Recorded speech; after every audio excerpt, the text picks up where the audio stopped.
말씀은 우리 신약 성경 요한계시록 20장 4절 한 절 말씀만 제가 봉독해 드리겠습니다. 이것은 하나님의 말씀입니다. 또 내가 보좌들을 보니 거기에 앉은 자들이 있어 심판하는 권세를 받았더라. 또 내가 보니 예수를 증언함과 하나님의 말씀 때문에 목배임을 당한 자들의 영혼들과 또 짐승과 그의 우상에게 경배하지 아니하고 그들의 이마와 손에 그의 표를 받지 아니한 자들이 살아서 그리스도와 더불어 1000년 동안 왕 노릇하니. 아멘. 네, 요한계시록 20장은 형식상 구조로 볼 때 제10봉경군에 위치하고 있다고 제가 말씀을 드렸습니다. 요한계시록 20장은 예수님의 재림 이후에 일어나는 아주 매우 중요한 사건들이 아주 집약해서 이게 기록이 되어져 있기 때문에 요한계시록에서 20장의 이 진리를 이해한다라고 하는 것은 여러분 참으로 중요합니다. 1절과 3절에 지난주에 설교를 했는데요. 천사가 하늘로부터 내려와서 세상에 있는 용, 곧 사탄 마귀죠. 잡아서 이제 무적행에 1000년 동안 감금한다라고 하는 것이 1절과 3절이고요. 그 다음에 이제 4절과 6절, 오늘 오전과 오후에 설교할 내용인데요. 그 첫째 부활자들이 그리스도와 더불어 1000년 동안 왕노릇한다고 하는 내용이 4절과 6절에 기록이 되어져 있습니다. 그리고 이제 7절과 10절을 보면은 1000년기가 맞춰지고 이제 사탄이 잠시 놓여집니다. 그러면서 사탄이 곡과 마곡을 미혹하고 이제 그들이 하나님을 대적하다가 불로 심판을 받고, 그 다음에 마지막으로 마귀가 이제 유황불 붙는 지옥으로 떨어져서 심판을 받는 내용이 나오죠. 그 다음에 11절을 보면은 처음 하늘과 처음 땅이 사라졌다. 이게 소멸론으로 우리는 보거든요. 사라진 것이고, 그 다음에 이제 12절과 15절에 보면은 죽은 성도들이 부활을 합니다. 이제 그 뒤에도 이번 시간하고 다음 시간에 분명하게 말씀을 드리겠지만 1000년 왕국이 끝난 이후에 성도들과 불신자들이 부활을 합니다. 요 내용은 기존에 우리가 알고 있던 예수님 재림하면 죽은 성도들이 부활한다라고 하는 것과 다른데, 이 이유를 오전과 오후 예배 때에 제가 자세하게 설교를 할 거니까 들어보시면 이 부분이 이해가 됩니다. 그러면서 이제 마지막에 이제 크고 신 보좌의 심판, 마지막 심판이 이제 일어납니다. 이 심판은 이제 죽은 성도와 불신자들이 다 부활한 가운데에 이제 최후의 이제 심판을 받는 이제 그러한 내용입니다. 요한계시록 20장에 나오는 천년이라고 하는 용어, 킬리아 에테라고 하는 천년이 1절에서 6절까지 6번 나오는데, 이것으로 인해서 여러 가지 천년기설이 만들어졌고, 또 이 천년기설을 이해하는 데 있어서 지금까지 많은 논란이 있었다라고 이제 제가 지난주에 여러분에게 이제 천년왕국에 대한 부분에 대해서 지지난주부터 제가 이제 말씀을 좀 드렸죠. 요한계시록 20장 1절과 6절을 보면은 이제 천년왕국에 대한 본문입니다. 그 천년기설에 관한 본문인데, 그런데 이제 이 20장 1절에서 6절을 보면은 천년왕국에 대한 모든 정보를 제공해 주는 게 아니에요. 그 천년왕국의 아주 가장 특이한 정보를 두 가지만 제가 제공해 준다고 말씀을 드렸죠. 그래서 1절과 3절을 보면은 이제 아까 말씀드린 대로 마귀가 결박을 당합니다. 그리고 나서 이제 4절과 6절은 두 부류의 순교자들이 부활하는데, 이것을 첫째 부활이고 그들이 이제 천년왕국에서 그리스도와 더불어 왕노릇한다라고 하는, 그러니까 천년왕국에 관한 이 사실에 있어서 계시록 20장 1절과 6절에는 이 두 가지의 사건을 클로즈업 시켜서 이 두 가지의 사건만 말을 하는 거예요. 그 외에는 천년왕국에 대한 내용이 계시록에는 나오지 않습니다. 물론 천년왕국에 대한 예고에 대해서는 선언적인 의미로서는 나오지만 천년왕국의 어떠한 부분에 대해서는 요한계시록에 나오지 않고, 또 신약 성경에도 특별히 천년왕국이 이렇다라고 묘사하는 부분은 신약 성경에도 안 나옵니다. 그러나 의외로 구약 성경을 가면은 선지서에 천년왕국을 묘사한 부분들이 특히 이사야 선지자를 통해서 메시아가 왕으로 통치하는 메시아 왕국에 대한 이 천년왕국에 대한 부분이 이사야서에는 아주 구체적으로 언급된 부분들이 있습니다. 그래서 제가 이제 이 성경을 볼 때 신학적 입장이 어떠하느냐에 따라서 똑같은 본문이지만 그 본문을 이해하고 해석하는 부분에 있어서 다르다라고 말을 했기 때문에 우리는 성경 해석이 하나의 일치점을 가지고 모두가 동일하게 해석을 하면 그야말로 좋겠죠. 근데 인간의 어떤 유한한 한계가 있기 때문에 인간은 퍼펙트하게 완전하게 성경을 해석할 수 없습니다. 그리고 나만 보는 것이 아니라 수십억 개의 그 인구들이 있는데 어떻게 그것을 일치되게 하나로 보겠습니까? 그래서 이제 해석학적인 측면으로 볼 때에는 다 똑같지 않다라고 하는 것은 피차가 서로 인정하고 이 사실에 대한 공감을 여러분 해야 됩니다. 지난주에 제가 천년왕국이 시작되기 직전에 마귀가 무적에게 1000년 동안 감금당하게 된다라고 하는 말씀을 드렸고요. 1절과 3절의 내용. 그 다음에 이제 그 1절과 3절에 대한 말씀을 오후 예배 때는 제가 주의를 했습니다. 오늘은 이제 20장 4절과 6절인데 오전에는 4절 한 말씀만 가지고 제가 이제 여러분들에게 이제 말씀을 드리고요. 이제 5절과 6절은 오후 예배 때에 또 본절의 말씀을 제가 전하기로 하겠습니다. 사실 오늘 들어보시면 알겠지만 이 4절과 6절에 있는 내용의 말씀, 특히 4절이 상당히 해석상 어렵고 어떤 난해한 부분이 있어서 이 부분을 어떻게 해석하느냐에 대해서는 제가 수십 명의 외국의 국내의 주석가들의 주석을 봤는데 이것 절대적으로 이것은 하나로 통합적으로 이 해석이 이루어질 수가 없습니다. 그래서 이제 자기가 보고 있는 종말론적인 신학적 입장에서 본문을 볼 수밖에 없다고 하는 것이 이것이 이제 인간의 한계고요. 또 저마다 역사적 전천년, 무천년, 세대주의, 후천년 다들 저마다 자기들이 보는 것이 옳다라고 주장을 합니다. 주관적인 입장에서 자기가 보는 것이 맞다라고 확신을 갖는 것은 좋습니다. 그것에 대해서는 저도 마찬가지고 제가 보는 입장이 확실하다고 하는 확신을 가지고 있지만 중요한 것은 제가 늘 강조하는 대로 내 것만 옳고 나와 다른 상대방의 해석은 틀리다라고 보는 이러한 견해는 수정되어져야 됩니다. 그렇게 되면 싸움이 일어나요. 주님의 몸 안에서 분란이 일어나요.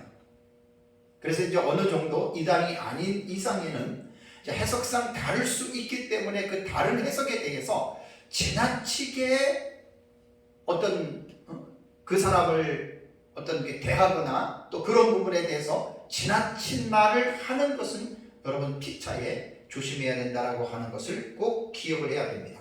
자, 이제 요한은 이제 20장 1절과 3절의 환상을 보았어요.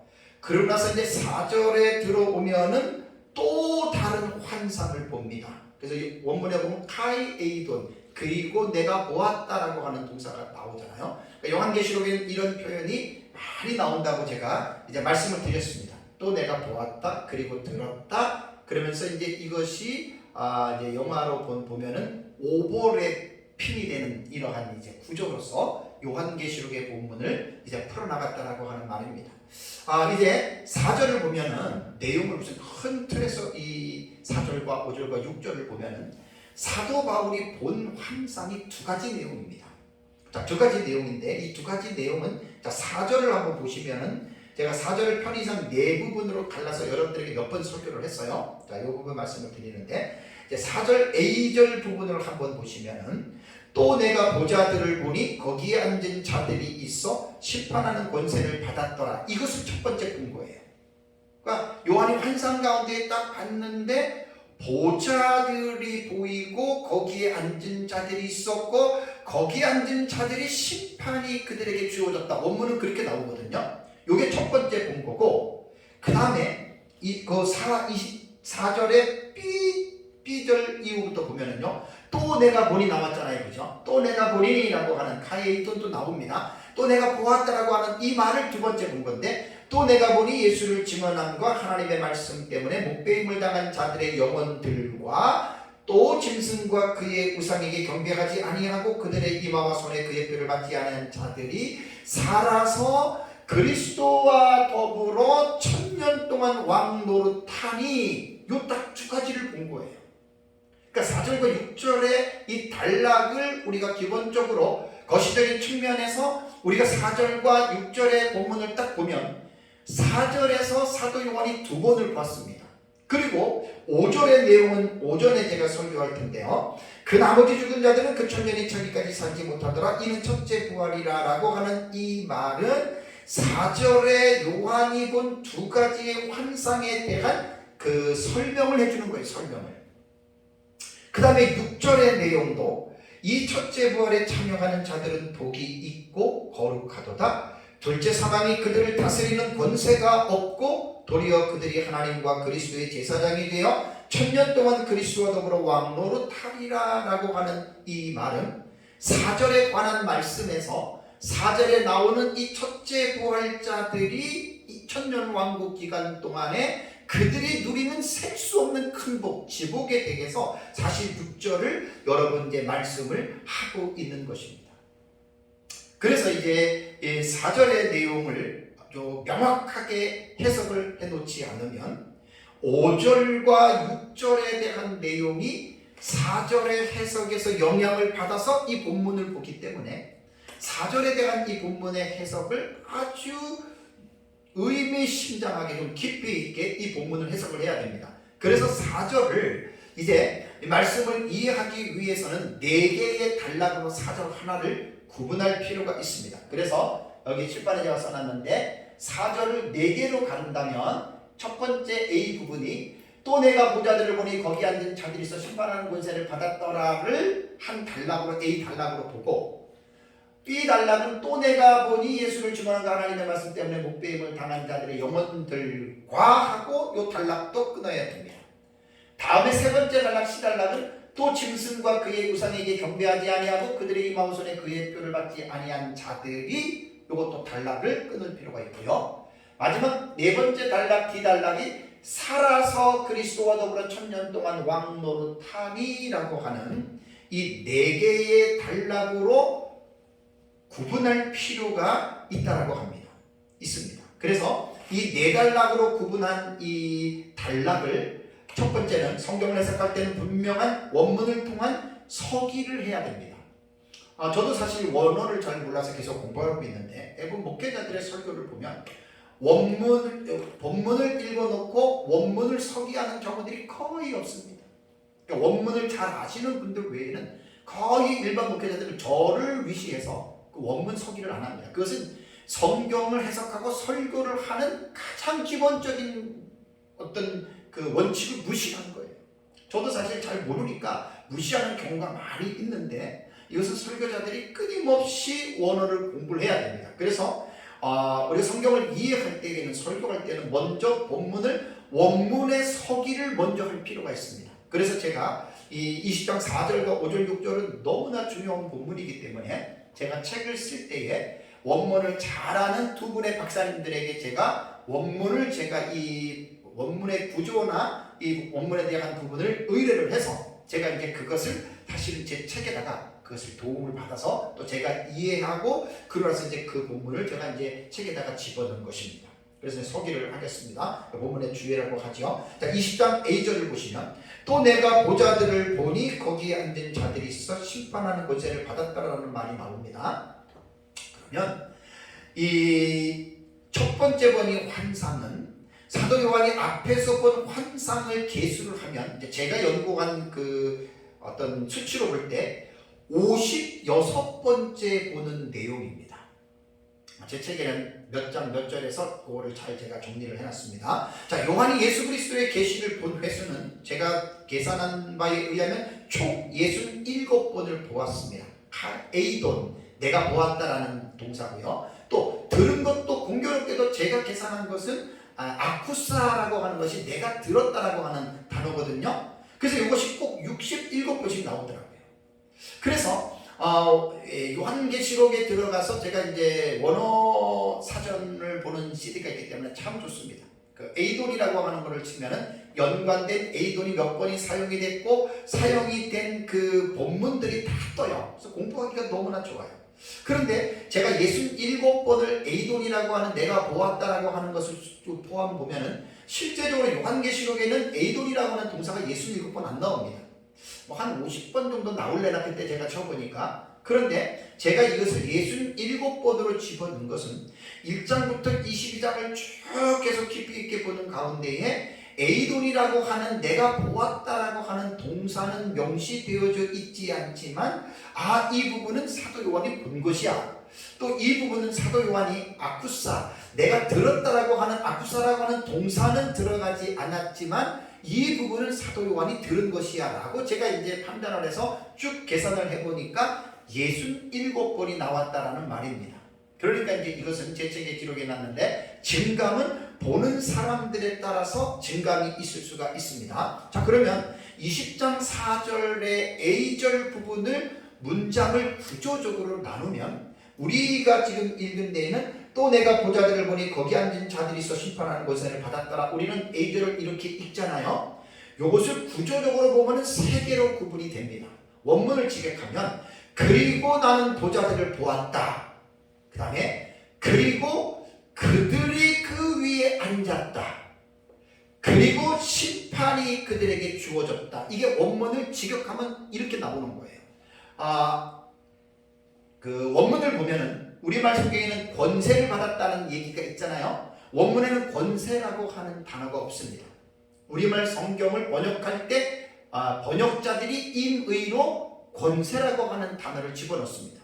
제가 요한계시록 안에도 이제 그 없는 단어, 예를 들면 이제 71회에서 그 70일의 계시에서 보면 26절과 27절에 그가 장차라고 하는 부사어인 장차는 히브리어 원문에 없습니다. 그런데 이제 한국어를 번역하는 이 번역자들이 장차라고 하는 이 우리말 부사를 거기다 삽입한 거예요. 그래서 이제 원문을 보게 되면 원문 우리말 번역에서도 없는 부분들을 이제 독자들이 이해하기 쉽게끔 이제 단어들을 집어넣은 것들이 있어요. 그래서 이제 그런 것들은 원문을 통해서 잘 이제 보아야 됩니다. 자, 그러면 이제 4A절을 제가 말씀을 드리면 이런 뜻입니다. 요한이 보좌를 보았습니다.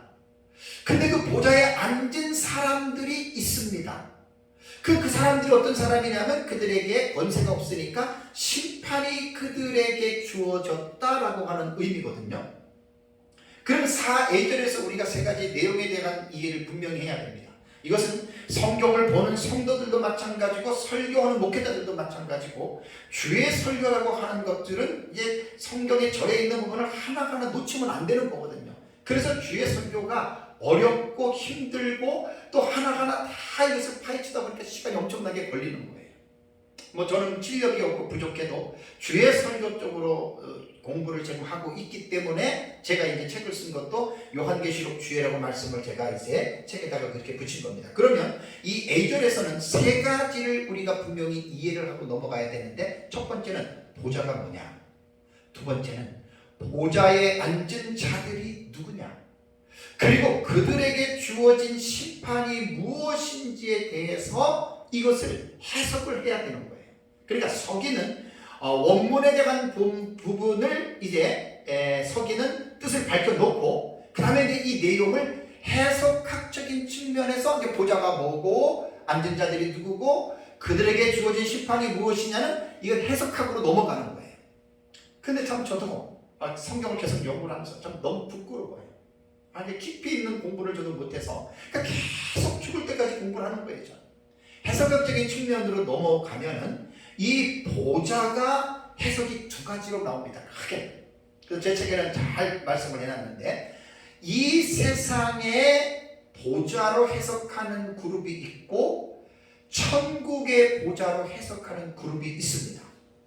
그러니까 이 세상의 보좌는 역사적 전천년의 종말론을 따르는 이제 사람들이 이 계시록 20장 1절과 6절이 천년왕국이잖아요. 그래서 제가 지난주 설교할 때 19장과 20장의 내용을 연속적으로 보는 관점이 역사적 전천년의 종말론이고, 비연속적으로 20장의 사건을 초림으로 끌고 가는 병행적인 구조로 보는 이 해석이 무천년의 해석이거든요.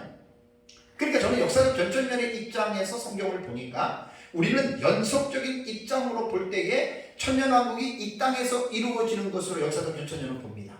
그러니까 여기서 말하는 드로노스라고 하는 이 보좌는 천년왕국 이 세상에 있는 보좌다라고 우리는 성경을 보는 거예요. 반면에 무천년은 이제 이 보좌를 두 가지로 해석을 합니다. 왜 두 가지로 해석을 하냐면 천년왕국이 무천년은 없다라고 말하는 게 아니에요. 천년왕국이 신약시대 전 기간이 천년왕국이다.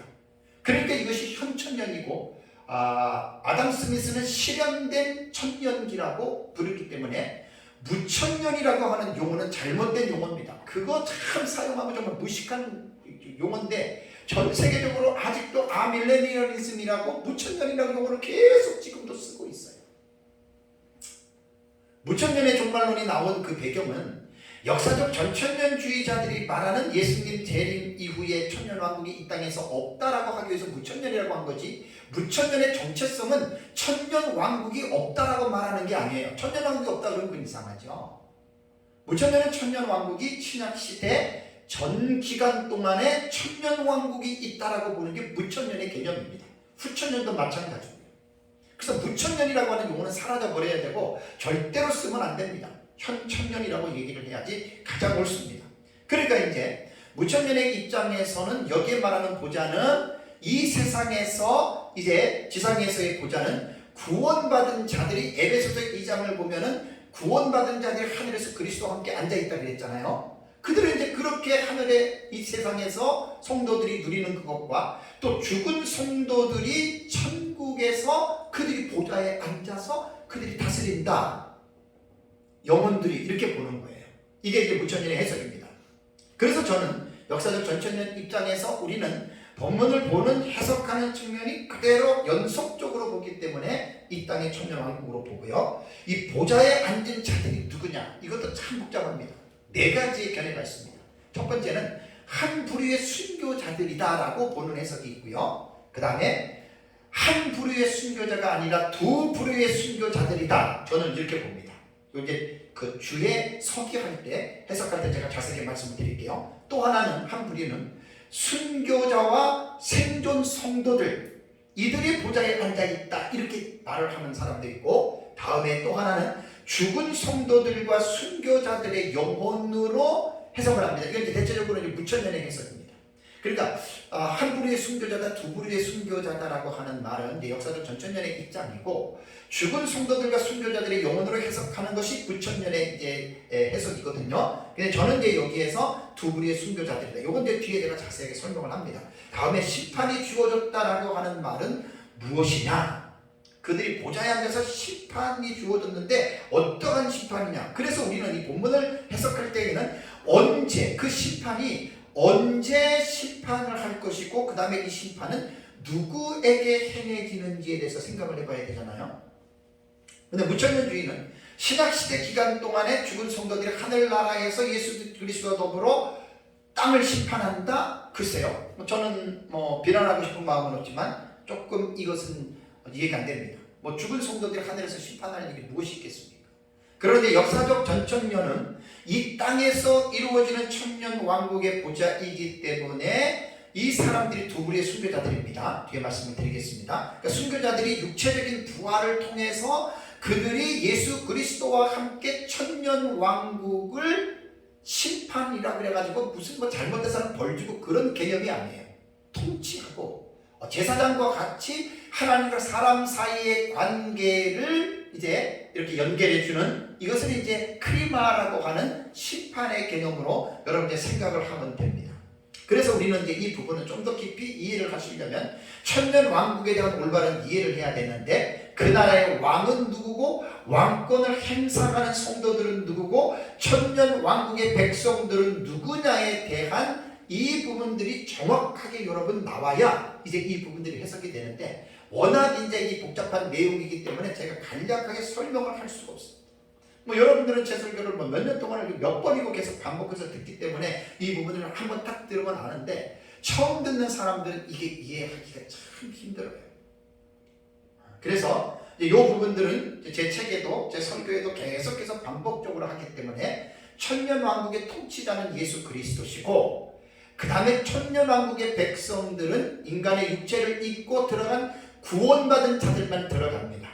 역사적 전천년자들 가운데에 천년왕국의 불신자들도 들어간다. 우리는 그 해석을 동의할 수 없습니다. 왜냐하면 천년왕국의 불신자가 들어가면 그게 무슨 천년왕국이겠어요. 우리는 성경을 그렇게 안 봅니다. 역사적 전천년이 가장 혼란스럽고 가장 난해해요. 사분 오열이 되어 있어가지고 역사적 전천년은 배우기가 참 힘듭니다. 그래서 저는 역사적 전천년 입장에서 이런 부분들을 우리는 이제 이 뒤에도 계속해서 오후에도 몇 번 나올 겁니다. 이 얘기가. 그래서 우리는 이제 요한계시록의 세 부류에 이긴 성도들이 이제 백성으로 들어가서 육체로 들어가서 그들의 이제 자식을 낳고 이제 그렇게 되는 겁니다. 그래서 요 부분에 대해서 이제 우리는 분명하게 이제 알아야 됩니다. 자, 그렇다면 보좌에 앉아서 심판을 행하는 이들이 누구냐? 이게 중요한 거예요. 그 내용이 뭐 내가 막 기도를 많이 해서 이들이 누군지 뭐 하나님의 음성을 듣고 발견하는 게 아니라, 그 웃긴 거죠. 코미디예요. 성경 계시 의존 사색을 통해서 성경을 연구하면 성경 안에서 본문에서 나오지 아니하는 것들은 전후 문장에서 나올 수가 있고, 전후 문맥에서 나오지 않는 것은 책에서 나오고, 신약 구약 성경 전체에서 성경은 반드시 성경은 성경으로 해석하도록 하나님이 성경을 우리에게 주셨기 때문에, 성도와 설교자들은 성경을 깊이 있게 계시 의존 사색을 통해서 성경을 연구할 필요가 있습니다. 자, 보좌에 앉아서 심판하는 권세를 가진 자들이 누구인지에 대해서는 4비절과 시절을 한번 볼까요? 자, 4비절과 시절은 또 내가 보니 예수를 증언함과 하나님의 말씀 때문에 목배임을 당한 자들의 영혼들과, 또 짐승과, 이 시절이에요. 또 짐승과 그의 의상에게 경배하지 아니하고 그들의 이마와 손에 그의 표를 받지 않은 자들이까지가, 요것이 심판을 하는 자들에 관한 그들이 지금 말을 하고 있는 거거든요. 그래서 앞에서 말씀드린 대로 4절은 사도 요한이 두 번의 환상을 본 것인데, 4A절에서 요한이 첫 번째 보았고 4BCD는 두 번째 본 환상이라고 했습니다. 자, 그러면 두 번째 본 계시의 의미를 제가 주의를 하겠습니다. 자, 그러면 요한이 본 대상에 대한 이 정의에 대해서 말씀을 하는데, 참 이 부분은 정말 어렵습니다. 제가 수십 명의 주석을 봐도 정말로 어렵습니다. 그래서 우선 이제 먼저 이 본문을 우리가 이해할 때, 4A전에 또 내가 보니 보좌들 거기 앉은 자들이 심판하는 권세니까 심판이 그들에게 주어졌다라고 하는 것을 보았잖아요. 그렇죠? 그러나서 이제 B절에 또 내가 보았다라고 하는 이 카이에이돌이 나올 때에는, 예수를 증언한과 하나님의 말씀 때문에 목배임을 당한 자들의 영혼들을 봤어요. 짐승과 그의 우상에 경배하지 아니하고 그들의 이마에 손에 비에 표를 받지 않은 자들을 봤는데, 먼저 이 본문을 이해를 하려면 이걸 먼저 풀고 넘어가야 됩니다. A절에서 보좌에 심판이 주어진 그들하고 B절과 C절에 나오는 이 사람들이 동일 인물이냐 아니면 다른 사람들이냐를 봐야 돼요. 그러니까 다 추석을 보면 동일인으로 보는 사람도 있고 다른 부류라고 보는 사람들이 있어요. 그래서 제가 이제 이 부분에 대해서는 저는 동일 인물로 봅니다. 같은 대상으로 보는데 제 책에는 아주 20장 4절 5절 나름대로 깊이 있게 제가 서기하고 주의를 해놨는데, 한 가지 제가 이유를 들 때 원어를 잘하는 분에게 제가 좀 위탁을 했습니다. 본문을. 그래서 제가 이제 공부하고 연구하다 보니까 원문에 보면은, 제 성경에는 원문을 두 개를 써놨어요.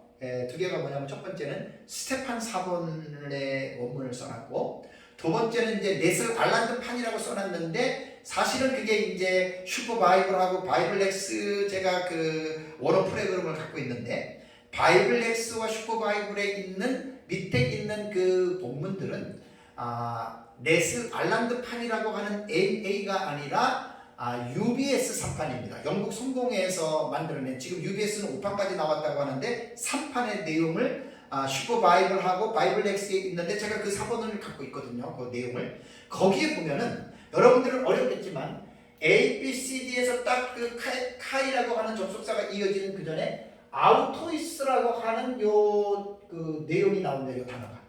요게 이제 그들이라고 하는 말이거든요. 이제 인칭대명사인데 여기에 보면은 요 빨간 부분에 점 찍혀 있는 거 있지, 점 찍혀 있는 거. 요게 이제 세미콜론이라고 제 책에는 써놨습니다. 근데 이게 이제 오해가 될 가능성이 있어요. 또 몇몇 분들한테 얘기를 해보니까 이 세미콜론은 여기 위에 찍고 또 아래에 점이 찍히는 경우도 있어요. 아래에 찍히는 점이 있는데 이게 학자들마다 해석이 다 달라요. 세미콜론이라고 하는 콜론으로 보는 경우도 있고 마침표 혹은 쉼표로 보는 경우도 있거든요. 뭐 요렇게도 되고 요렇게도 되는 거예요. 그래서 제가 이것은 어느 하나만 가지고 말을 하면은 잘못될 수 있는 가능이 있기 때문에, 그러나 위에 찍힌 점이 분명히 다르잖아요. 위에냐 아래냐. 어떤 사람은 같은 거에 나무도 보지만 다르게라도 볼 수가 있거든요. 왜?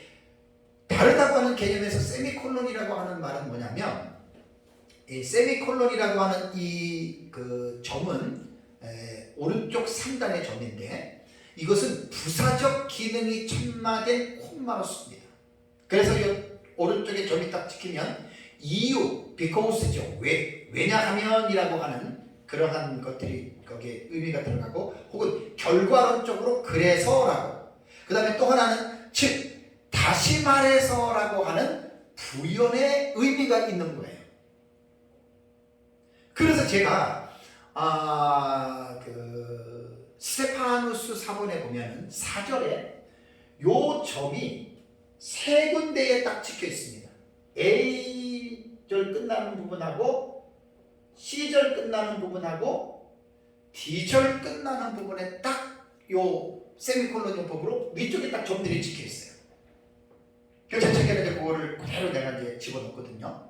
그러면 제가 이 부분에 대해서 이제 좀 자세하게 말씀을 드리면, 이것을 받았더라라고 세미콜론으로 우리가 뜻을 이해하고 원래 원사본에는 이게 사실 없었어요. 그래서 UBS 같은 경우는 비평사본이라 그래요. 네셀 알란드판 같은 경우는 비평사본이기 때문에 그 이제 원사본을 가지고 이제 그것을 연구하면서 학자들이 만들어낸 비평사본이기 때문에 여기에는 이제 학자들이 조금 더 자세하게 이제 점도 찍고 뭐 캐레와 캐티브 뭐 기록된 대로 읽고 이렇게 읽어라라고 하는 것들을 이제 그 비평사본에는 학자들이 그걸 집어넣은 거예요.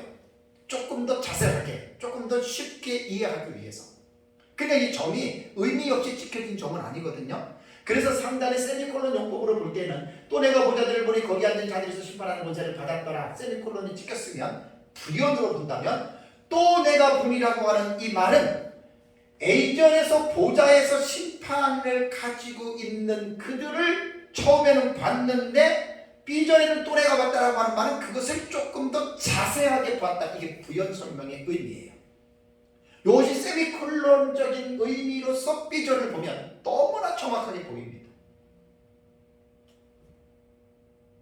그래서 이것을 세미콜론 용법으로 보면 부연으로 볼 때에는 A절에 있는 이 대상과 B절과 C절에 있는 대상이 같아요? 달라요? 같은 대상이에요. 그래서 저는 제가 보고 있는 신학적 입장을 내가 누구한테 배워서 누가 그래서 저는 이렇게는 하지 않습니다. 제가 연구하고 공부해서 신학적으로나 학문적으로나 제가 연구를 해서 어느 정도의 그 신학적인 그 뒷받침이 있어야 되고 어떤 성경 해석적인 부분이 맞아야 제가 그 설교를 하는 거지, 맞지도 않는데 내가 누구한테 배웠다고 해가지고 무조건 하면 그 사람이 틀리면 나도 틀리게 되는 거거든요. 그래서 저는 이제 확인을 하고 이렇게 합니다. 그래서 이것을 다른 부류로 해석을 하는데 다 유명한 신학자들이에요. 주경 신학자들이에요. 그러니까 싸울 필요가 없는 거예요. 제가 내린 결론은. 그러니까 내 것만 옳고 나와 다른 당신은 틀리다라고 하면 그 사람이 문제가 있는 거예요. 지나친 확신, 자만, 오만, 교만으로 볼 수가 있습니다. 그래서 그거는 나는 이렇게 보는데 당신은 이렇게 보는군요. 그렇게 보는 사람이 그게 젠틀맨입니다. 신학자나 목회자들 가운데에 참 신사적인 사람들 그렇게 많지는 않지만 참 그런 사람들을 만나야 됩니다. 아주 독선적인 사람, 고집적인 사람은 자기 것만 옳다 그러고 자기와 다른 것을 틀리다라고 상대방을 막 그냥 무시하고 비난하고, 그거는 그 사람이 영적으로 잘못됐거나 인격적인 잘못이기 때문에 그 사람은 그렇게 가는 거예요. 여러 사람들의 주석을 제가 외국 학자들을 봐도 자기가 보는 것은 확실한 건 갖고 있지만 상대방에 대해서 그렇게까지는 하지 않아요. 그런 것들을 좀 배워야 됩니다. 그래서 저는 이 A절에 있는 이 부분들을 B절과 C절에 있는 동일 인물로서 우리는 성경을 해석을 하고, 이거 일일이 하다 보면 시간이 많이 가요. 우리 이제 그렇게 봅니다. 그런데 몇 가지 제가 책을 쓸 때에 우리말 성경 번역을 제가 11가지 역본을 참고했습니다. 11가지 역본을 참고하다 보니까 이 두 가지 역본이 동일한 대상으로 번역한 역본이 있어요. 번역본이. 한번 말씀을 드릴게요. 쉬운 성경하고 우리말 성경은 어떻게 번역했냐면, 자, 또 나는 몇 개의 보좌에 앉은 사람들을 보았습니다. 그들은 심판하는 권세를 받은 자들이었습니다. 자, 보세요. 여기 보좌에 앉은 자들을 보았습니다 라고 말을 하면서 그 뒤에 여기 B절로 넘어갈 때 그들은 이라고 하는 3인칭 대명사 복수를 썼어요. 그러면 뭐예요?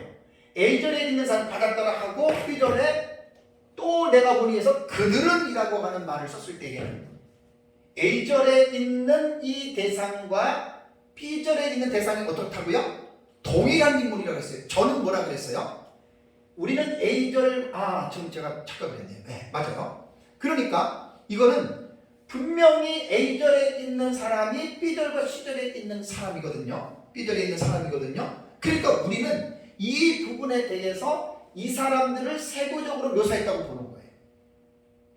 그래서 그들은 하고 쉬운 성경하고 우리말 성경이 가장 제가 볼 때는 올바르게 표현을 했다라고 하는 말입니다. 제가 잠깐 착각을 했습니다.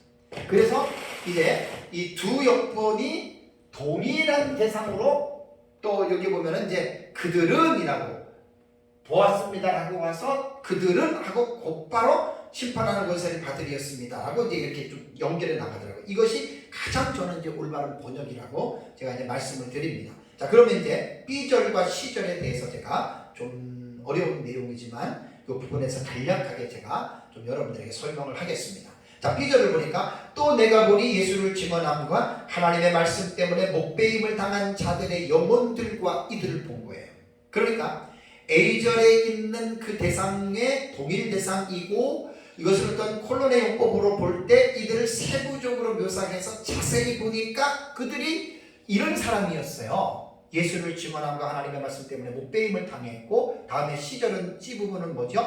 짐승과 그의 우상에게 경배하지 아니하고 그들이 그의 손에 표를 받지 않은 자들. 그러니까 이들을 한 부류로 보는 학자들도 많고 두 부류로 보는 학자들도 많아요. 저는 B절과 C절은 두 부류입니다. 동일한 부류가 아닙니다. 그러니까 A절에 있는 사람들이 B절과 C절에 있는 사람을 클로즈업 시켜서 좀 자세하게 세부 묘사하는 내용인데, B절과 C절은 동일한 사람이 아니라 같은 사람이에요. 동일한 사람은 어떻게 해석을 하냐면, 목배임을 당한 자들의 영혼들이 이들이 곧 짐승과 그의 우상에 경배하지 않는, 이렇게 한 부류로 보는 해석이 있는데, 저는 이 해석을 동의하지 않습니다. 우리는 접속사 카이가 다 4개의 이 절에 전부 다 카이가 다 끊어지거든요. 그래서 우리는 연속적으로 보지 않고 B절과 C절에 있는 내용도 다른 내용으로 우리는 이 본문을 본다라고 하는, 이제 이 본문을 이제 보면 됩니다. 그래서 우리말 역본 11개를 제가 비교 분석했을 때 그 중에 6개의 역본에서 B절과 C절에 나오는 대상을 같은 대상으로 여기서 또 번역을 했어요. 그러니까 아까 말씀드린 대로 두 가지의 역본에서 권세를 받았다라 그들은 이라고 하는 한 부류로 보아하는 것을 제가 잘못다고 얘기를 했는데, 이제 B절과 C절을 들어보면은 영혼들 그들은 이라고 또 C절에 딱 연결했으니까 이것을 한 부류로 보잖아요. 그죠? 요 부분에는 우리 그렇게 안 보는 거예요. 학자들이 다 나눠져 있어요. 유명한 학자들이에요. 그래서 저는 여기에서 우리는 두 부류로 보지 않는데 문제가 뭐냐면 이 부분에서 목배임을 당한 자들의 영혼들하고 시절에 들어갈 때 그들은 이라고 나서 삐절에 있는 사람을 부연 설명을 한다면 어떤 일이 벌어져요? 삐절과 시절은 한 부류의 사람이구나라고 하고 못을 딱 치는 거예요. 못을 확정 짓는 거예요. 그래서 저는 이 부분들은 참 위험한 번역이라고 저는 봅니다. 그러니까 우리말 성경은요, 또라고 하는 접속사를 집어넣었어요. 그러니까 이것을 이렇게 번역하는 게 1차적으로는 가장 기본적인 해석 번역입니다. 그러면 이제 이것을 양쪽으로 다 볼 수가 있어요. 접속사라고 하지만 이들을 한 부류로도 볼 수 있고 두 부류로도 볼 수 있는, 객관적으로 볼 수가 있는데 시절 부분에서 그들은이라고 하는 이 부분을 세부 묘사나 부연 설명으로 해버리면 딱 하나라고 하는 것이 결정을 짓기 때문에 이것은 상당히 문제가 됩니다. 그래서 B절과 C절은 참 자세하게 제가 이 본문을 주의 설교로 하다 보면 시간이 이렇게 오래 가는 거예요. 이거 시간이 도저히 주의를 못하겠네요. 자, 그러니까 또 내가 보니 예수를 증언함과 하나님의 말씀대로 목배임을 당한 자들의 영혼들. 그래가지고 이제 무천년은 영혼들이라고 하는 이 영혼이라고 하는 이제 푸시케라고 하는 이 영혼이 들어갔기 때문에 이제 이 부분은 이제 육체가 아니라 죽은 사람의 영혼이라고 말은 하는데 원래 그 영혼이라고 하는 말 속에는요 인간의 육체가 다 포함이 돼요. 그래서 이것을 우리는 뭐라고 부르냐면은 한일의 7년 환란이 시작되기 환란 전에 순교자들로 삐절을 보고요. 짐승과 그의 우상에게 경배하지 아니하고 그들의 이마 손에 표를 받지 않았다. 이것은 뭐냐면 여기에 짐승이 나오죠. 우상에게 경배라고 하는 말이 나오죠. 이마와 손에 그의 표라고 하는 용어. 이 용어는 특수한 용어예요. 어떤 지금까지 이 인류의 역사가 신약이 한 2000년 정도의 시간이 있는데 2000년의 역사를 통해서 이러한 용어들이 집약적으로 나타난 시대는 한 시대도 없었습니다. 그러니까 요한계시록을 연구하다 보면 요것을 딱 보면은 요한계시록에 딱 요 지금 내용이 나오거든요. 특히 13장을 연구하다 보면은 짐승이 나와요. 바다에서 올라오는 짐승, 땅에서 올라오는 짐승. 그 다음에 이제 땅에서 올라오는 짐승이 거짓 선지자인데 적그리스도의 바다에서 올라오는 짐승의 우상을 만들어 놓고 땅에 온 사람들에게 이 우상에게 경배하라. 프로스크레오. 예배를 드리라는 거예요. 그러나서 이제 사람들에게 이마와 손에 그의 표, 666의 표를 받게 하잖아요. 그러니까 이 시절을 보면은 특징이 있는 거예요. 그래서 이 시대는 뭐냐면 예수님 재림 직전에 이 땅에서 대환란이 일어나는 한 일회의 기간의 시대라는 말이에요. 그러니까 B절과 C절은 명확하게 구분이 됩니다. 대상자들이. 그래서 우리는 이 사람들을 환란 중 순교자들이라고 말을 하는 거예요. 4절의 해석을 명확하게 클리어하게 이 해석을 안에 놓으면 5절과 6절에 가서 4절에 대한 해석으로 영향을 받습니다. 그래서 B절과 C절은 환란중 순교자, 환란중 순교자. 그러면 여기에서는 성도 없어요. 다 순교자들이, 이 순교자들도 성도지만 목숨을 잃은 사람들입니다. 자, 그렇다면 목숨을 잃었다. 그러면 이제 이 사람들이 어떻게 됐느냐가 중요한 거예요. 어떻게 됐느냐가. 좀 시간상 이거는 말씀을 못 드리겠네요. 자, 이제 D절로 가보겠습니다. D절에 가면은 자, 뭐가 나오죠? 살아서 그리스도와 더불어 1000년 동안 왕노릇하니 그랬습니다. 자, 여기서 살아서라고 하는 이 단어가 되게 중요해요. 헬라어로는 에제산입니다. 무천년, 전천년, 세대기 제가 해석들 수십 명을 봤어요. 나름대로 일리가 있어요. 전부 다 원어를 아는 대주격학자들인데 다르거든요. 해석하는 게. 그건 어쩔 수가 없고. 그래서 신학적인 입장에 지배를 받는 거예요. 너나 할 것 없이. 에제산이라고 하는 이 동사는 좌우라고 하는 동사입니다. 리브입니다. 살다라고 하는 동사입니다.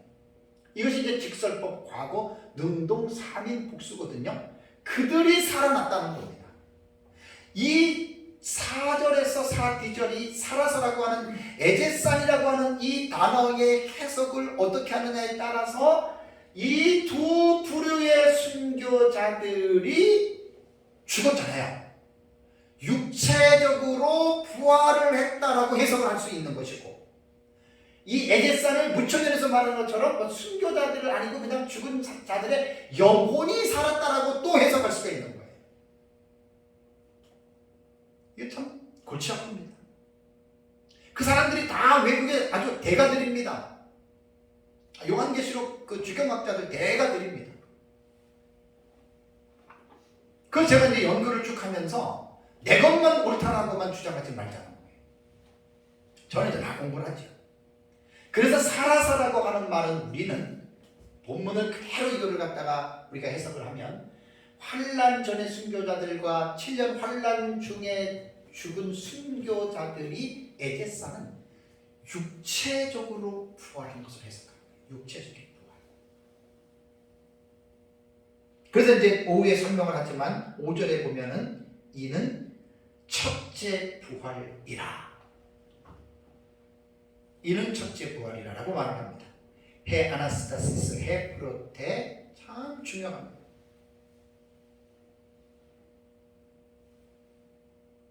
아우테, 해 아나스타시스, 해 프로테는 영어로 말하면 This is the resurrection, first resurrection입니다.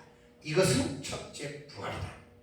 그러니까 4비절과 4시절에 말하고 있는 환난 전과 환난 중 순교자들이 육체적으로 부활한 그 사건을 이것은 첫째 부활이다라고 말합니다. 그래서 첫째 부활자가 대상이 누구냐를 설정하느냐에 따라서 오후에 설교하겠지만 가로 안에 있는 그 나머지 죽은 자들은 그 천년이 차기까지 살지 못하더라. 이 해석이 여기서 비로소 들어가는 거예요. 그래서 무천년설은 살아서라고 하는 이 동사를 순교자들과 성도들의 죽음 이후에 그들의 영혼들이 천국에서 예수 그리스도한테 살아서 왕노릇 산다, 이렇게 보는 게 무천년의 해석이고, 우리 역사적 전천년은 조금 전에 말씀드린 대로 환난 전 환난 중에 순교자들이 우리는 천년왕국을 예수님 재림 이후로 보잖아요. 그러니까 천년왕국에서 이들이 육체로 부활한 사람으로서는 first resurrection이에요. 첫 번째 부활자다. 저는 이것이 가장 타당한 해석이라고 봅니다. 슈나이더와 월터 바우저하고 테일러라고 하는 이 학자들의 글을 제가 이제 바이블렉스 원어사전에서 가지고 왔는데 참 너무나 나는 이 해석이 마음에 들어서 제 책에다가 제가 집어넣습니다. 자, 여기서 보면 그들을 예수님에 대한 증거와 하나님의 말씀을 인하여 목배임을 받은 자들과 그리스도께서 참되게 남아있어 박해 아래 죽은 자들, 이건 살아남은 자들을 말하는 게 아니에요. 그래서 어떤 학자들은 시절에 짐승과 그 형상이 경비하지 아니하고 그들의 마음 손에 그 표를 받지 않은 자들, 이들은 죽은 자들이 아니라 살아있는 자들을 해석을 하는데, 에데산이라고 하는 이 동사에 이것을 연결시키면 죽은 것으로 봐야 되거든요. 근데 죽은 것이 아니다, 성도들이다, 환난 뒤에 살아남은 성도들이다, 이렇게 말을 하니까 그것을 우리가 뭐라고 할 수가 있는 게 아니에요. 나와 다르다고 그 사람 틀리다고 말을 할 수는 없는 것이거든요. 그래서 그의 손에 표를 받지 않은 자들이 살았다라고 하는 말 속에서 그 슈나이더는 뭐라고 해석을 하냐면, 자, 분명히 죽은 자들입니다. 그들이 다시 살아나서 예수님과 함께 천년 동안을 통치한다. 그러면서 뭐라고 얘기를 했냐면, 그들만이 이미 살아났고 나머지 죽은 자들은 아니다. 자, 보세요. 그럼 4절에서 모든 인류를 다 생각을 해야 됩니다. 성도 불신자 다 생각해야 됩니다. 4절에서 죽었다가 살아난 자들은 누구밖에 없어요? 순교자들밖에 없지요. 그러면 그 나머지 죽은 자들은 누구 있어요? 나머지 죽은 자들의 범주에는 성도, 불신자지요. 이것을 꼭 기억을 해야 됩니다. 제가 부활론에 대해서 한 5년 전에 서울에서 한 42시간 이상을 강의를 했습니다. 여러분들에게도 우리 교회에서 몇 개월 설교를 했어요. 그때 구약 성경부터 신약 성경 중간기 시대에까지 부활론에 대한 사상을 쭉 연구를 해서 제가 서울에서 한 42시간 강의를 했거든요. 그것도 앞으로 이제 책이 나옵니다. 거기에서 쭉 보면 분명하게 여러분 이 부활이라고 하는 것은 되게 기독교의 가장 중요한 교리라면 십자가와 부활이거든요. 그러니까 이 부활이라고 하는 것은 뭐냐면은 여기에서 첫째 부활에 대한 의미는 그들만 부활했고 나머지는 아니다 그러면 성도들과 불신자들은 그 천년이 차기까지 살아나지 못한다. 이렇게 해석을 해야 돼요. 무천년의 해석을 들어가면 또 이제 이 첫째 부활을 살아남을 해석을 중생으로 해석을 하거든요. 중생을. 그러니까 이제 불신자들의 영혼이 살아나지 않았다. 참 이것도 사실은 좀 이해하기 힘들어요. 그건 그렇고 그건 제가 뭐 이렇게 되면 또 무천년을 또 비난한다라고 생각하면 기분 나쁠 수가 있기 때문에 그냥 제가 그것만 하고 그냥 넘어가겠습니다. 어쨌든 우리가 보는 이 서기와 해석학적인 측면으로 볼 때에는 두 부류의 순교자들만 살아났고 나머지는 죽은 자들이 아니다. 제가 그렇게 보는 게 아니라 제가 스승님 목사님한테도 배웠고 그렇게 보고 또 외국의 학자들도 이렇게들 본다는 말이에요. 다들 안 보는데 나만 그렇게 본다 그러면 내가 이상할 수가 있지만 그런 유명한 학자들도 보는 그런 그룹들이 있다는 이야기예요. 그래서 우리말 성경의 번역은 제가 11가지 역번을 살펴보면 개역과 개역, 개정만 애매모호하게 그냥 이렇게 살아서라고 이렇게 여러분 표현했지 11가지 역번 중에 나머지 9가지 역번은요 모두가 죽은 사람들의 몸의 부활로 볼 수 있도록 그렇게 여러분 번역을 했습니다. 그렇다고 해서 개역과 개정, 개혁이 개혁, 개정이 몸의 부활에 의미가 없다는 게 아니에요. 충분히 제가 지금 해석하는 차원에서 이 부분을 몸의 부활로 지금 해석을 하잖아요. 그래서 우리말의 번역본 9가지의 번역본을 보면 현대어, 바른성경, 현대인, 공동, 표준번역, 쉬운성경, 킹제임스, 금정성경, 한글 킹제임스, 우리말 그 다음에 여기에 성경에서 보면은 어떻게 번역을 했냐면 다 생략하고 뒤절에 들어가면 그들은 살아나 이렇게 번역을 했습니다. 여기에 그냥 살아서라고 하는 이 앞에 그들은 이라고 번역을 했습니다. 집어넣었습니다. 그들은 누구죠? 앞에 있는 이 사람들이에요. 환란 전 환란 중에 죽었던 순교자들 그들은 살아났다. 이들은 죽었던 자들이거든요.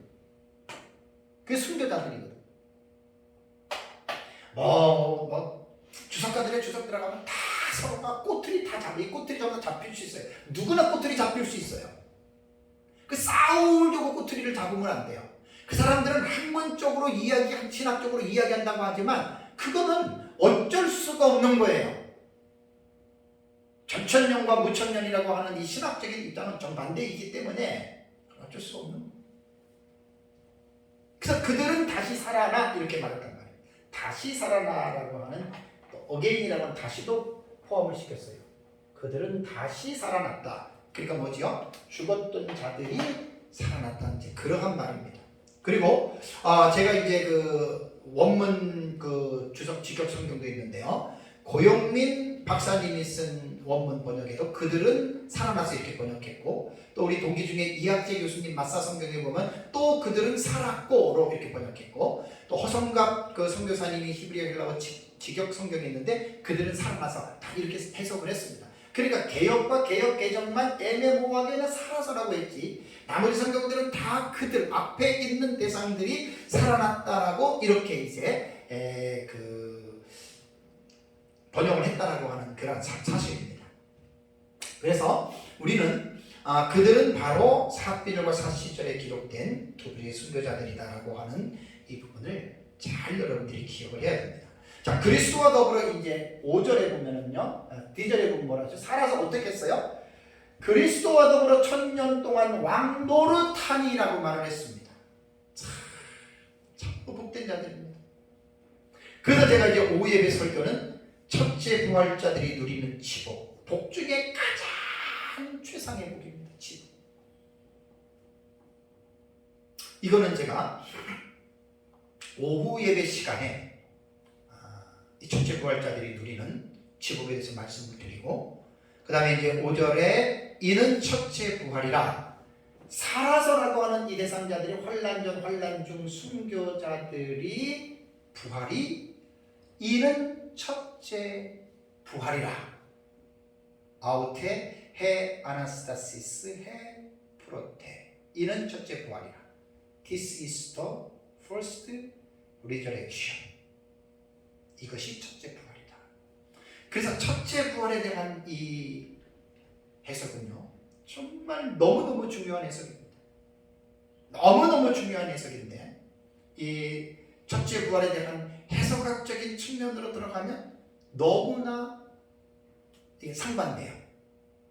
그래서 이제 제가 종말론을 연구를 하면서 초기에는 저는 30년 동안 무천년을 있다가 한 10여 년 역사적 전천년으로 공부를 하면서 저는 역사적 전천년이 성경을 보는 게 너무나 더 자세하고 올바르게 해석한다고 생각했기 때문에 저는 역사적 전천년을 지금 연구하고 믿고 가는데, 이 부분에 대해서 초창기에는 저도 역사적 전천년만 옳다라고 한 2, 3년 동안 그렇게 외쳤던 것 같아요.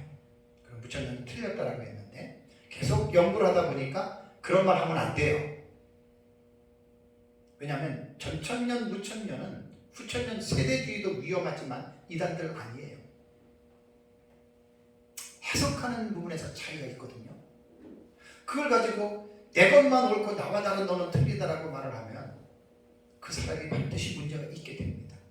그래서 제가 여러 학자들의 주석들을 제가 읽어보면서 그분들은 참 신사적인 분들이 많더라고요.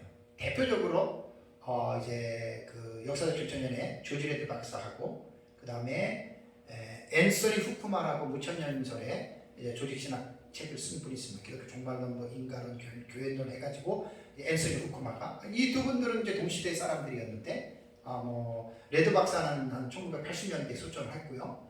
그래서 내가 읽었어요. 서로가 나는 이 사람의 의견에 동의하지 않는다. 서로가 레드하고 앤서니 후쿠마는 동의하지 않는다. 그래놓고 서로가 신약학을 전공하는 입장에서 또 서로가 존중해요. 그래서 앤서니 후쿠마 같은 경우는 조지 레드의 복된 소망, 성도의 휴거라고 하는 책이 있습니다. 제가 그 책을 읽어보니까 조지 레드 박사가 세대주의 전천년의 위험한 사상들을 조목조목 비판한 게 있어요. 몇 가지. 특히 환란전 휴거 같은 경우는 성경이 없다. 그러니까 앤서니 후쿠마는 무천년 신학자 입장에서 그 책에 썼습니다. 나는 조지 레드 박사에게 감사한다. 왜? 세대주의 전천년의 환란전 휴거나 이런 것들을 성경적으로 맞지 않는다고 반박했기 때문에 나는 레드 박사에게 감사한다. 앤서니 후쿠마가 그렇게 썼어요. 그때 제가 딱 보면서 정말 이 학자들이, 정말 이 신사적인 이 학자들은 나와 다르다고 해서 다른 사람을 비난하고 정죄하고 격돌하는 것이 아니라 당신이 보는 것은 나는 동의하지는 않지만 그러나 종말론을 빼놓으면 개혁신학자들은 성경을 같이 보거든요. 그래서 제가 그것을 보고 나도 이렇게 해야 되겠다고 생각해서 저도 이제 계속해서 이 부분을 제가 지금 강조하는 것입니다. 사랑하는 성도 여러분, 계시록 20장 4절의 내용을 간단하게 요약해서 말씀드리고 마치겠습니다. 요한은 20장 1절과 3절의 환상을 보았습니다. 그게 이제 천사가 내려와서 마귀를 잡아서 무적행에다가 1000년 동안 감금하는 거죠. 그 다음에 4절과 6절에 또 다른 환상을 보았는데 이 내용은 두 가지 환상을 본 내용이라고 했어요. 4A절과 BCD 5, 6절에 대한 내용입니다. 그래서 첫 번째 환상은 4A절에 있고 이제 두 번째가 그것이 있는데, 첫 번째 보았던 내용은 요한이 전체적인 천년왕국의 보좌에서 심판이 주어진 그들을 또 봤어요. 그래서 두 번째 본 환상은 그 첫 번째 본 대상을 자세히 클로즈업 시켜서 자세히 보니까 이 사람들이 BC에 나타나 있는 자들이다. 그래서 제가 이제 세미콜론이라고 하는 이 용법을 통해서 부연 설명으로 이제 B와 C를 해석을 하다 보니까 이 부분에서는 전혀 문제가 없겠더라고요. 물론 이제 이 부분에 대해서는 오후에 제가 좀 더 자세하게 하겠습니다. 자, 요한계시록 20장 4절의 말씀을 우리가 어떻게 해석하느냐에 따라서 기독교의 교리 가운데에 부활의 내용이 새롭게 정립됩니다. 이 내용은 이제 오후에 제가 좀 더 자세하게 연결해서 말씀을 드리겠습니다. 어쨌든 우리는 요한계시록 20장 4절에서 정말 우리가 감동을 받는 건 뭐냐면 하나님의 말씀과 예수 그리스도 때문에 하나밖에 없는 목숨을 바쳐서 진리를 배신하지 아니하고 이들은 믿음을 지켰던 순교자들. 우리가 이 순교자들의 신앙을 본받아야 됩니다. 그리고 나에게 하나님의 진리 때문에 내가 진리를 거적하지 아니하고 진리 때문에 나도 내 목숨을 버려야 된다면 우리는 추적하지 말고 구약시대부터 지금까지 수많은 사람들이 하나님의 말씀과 예수 그리스도의 증언 때문에 목숨을 아끼지 아니하고 죽었던 순교자들의 신앙을 우리는 본받아야 돼요. 저는 고려파 출신입니다. 주계철 목사님, 손상도 목사님 대 순교자들에 대한 얘기를 귀가 따갑게 들었습니다. 순교의 신앙은 이론이 아닙니다. 실제입니다. 과연 내 목숨을 위협하는 그 상황에서 내가 정말 진리 때문에 나는 죽을 수가 있을까? 마지막 때에는 그리스도의 진리 때문에 많은 사람들이 죽습니다. 그거 기억하시고 예수 믿어야 됩니다. 그래서 순교에 대한 이 신앙을 잘 본받고 저와 여러분들이 살아있는 날까지 또 이런 믿음으로 늘 승리하는 삶을 살아가시기를 주님의 이름으로 축복합니다.